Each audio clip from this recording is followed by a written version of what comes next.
Hey, Shalom. All praises to Yahweh Bashem El Shai of honors to the elders of Great Millstone who rule well, peace and salutation to the elect and all the brothers pushing this work in sincerity and truth. This is Brother at the Mind from James, Toronto, coming at you with another video.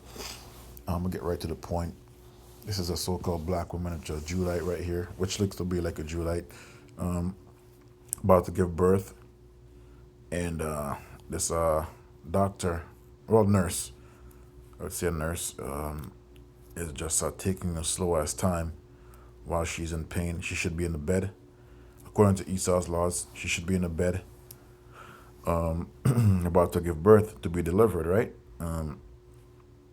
And but instead of that, she's in a chair here in the waiting room, about to give birth. Like you said here, she gave birth 12 minutes later, right? This is how the so-called black woman is being treated by these Edomites. Because guess what? They would rather you abort your children than to bring them. Okay. So this is how they treat you when when you go into these hospitals.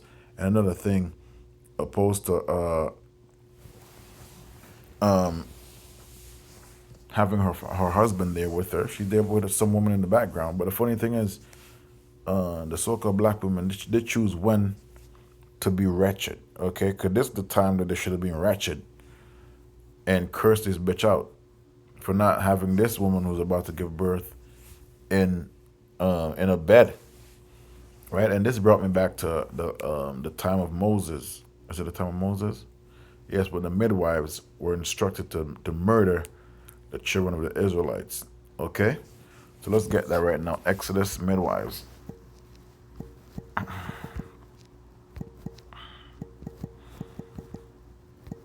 All right. So it says here, this is Exodus 1, and I'll start at 15. And the king of Egypt spake to the Hebrew midwives, of which the name of one was Shipra, and the name of the other Pua. And he said, when ye do the office of a midwife to the Hebrew women, and seat them upon the stools, if it be a son, then ye shall kill them. But if it be a daughter, then she shall live.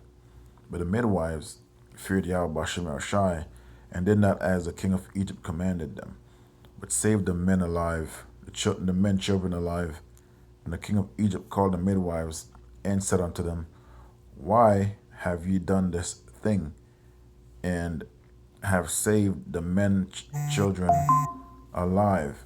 And the midwives said unto the Pharaoh, because the Hebrew women are not as the Egyptian women, for they are lively and are delivered and are delivered the midwives coming unto them.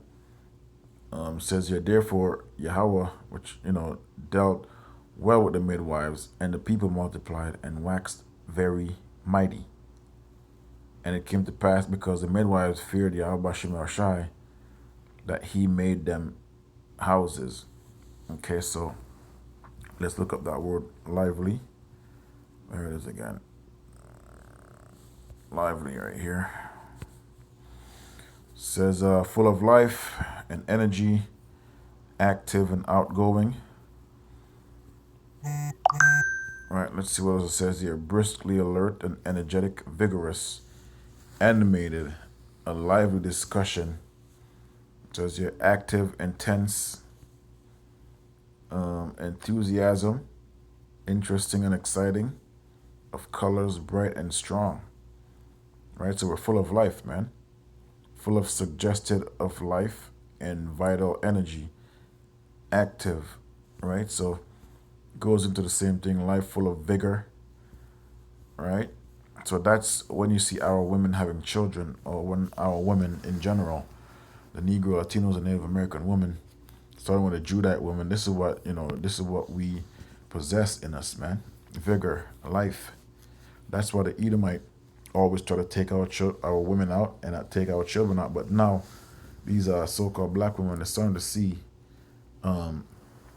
what's really going on, right? Because a lot of them, they give the so-called Negro shit all the time, not knowing that the pressure is coming from all the propaganda and also the curses, right? But now they're seeing this firsthand, and they're starting to see that the enemy doesn't really give a shit about them nor their children, right? And all they want is them for them to die, really, because Margaret Sanger,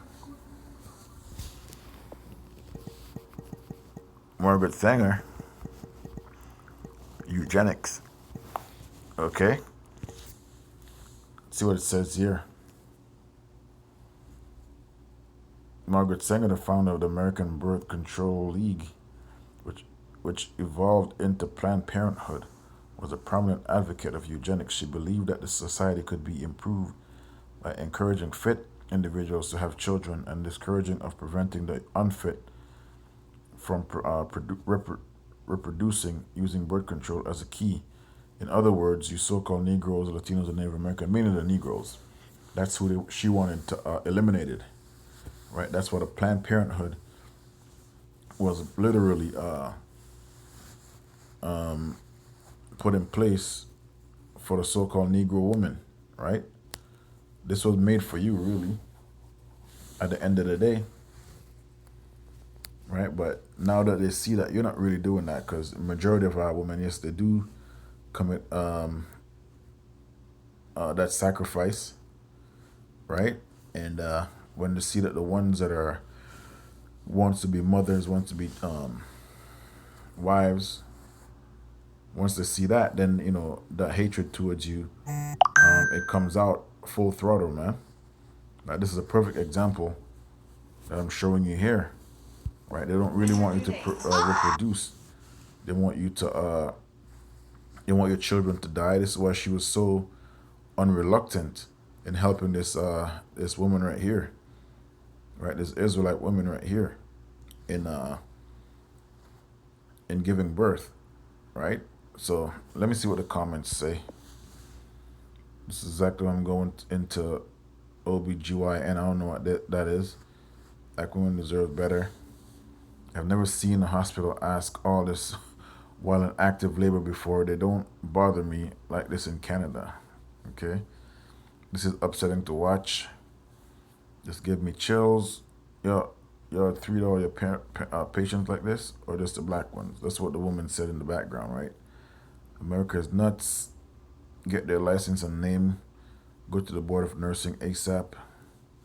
I'm white and in Virginia. This was the morning I delivered my son. It's not just you. Hospitals treat everyone like this. So there's a person, here we go. Start laughing, right? But yeah, man, they don't care about you Judites, and it's time enough for you to wake up, right? But this is the state that we're in. This has always been the case, to be honest with you. It's just now cameras are around, so people are really seeing the real man of the Edomite. Shalom.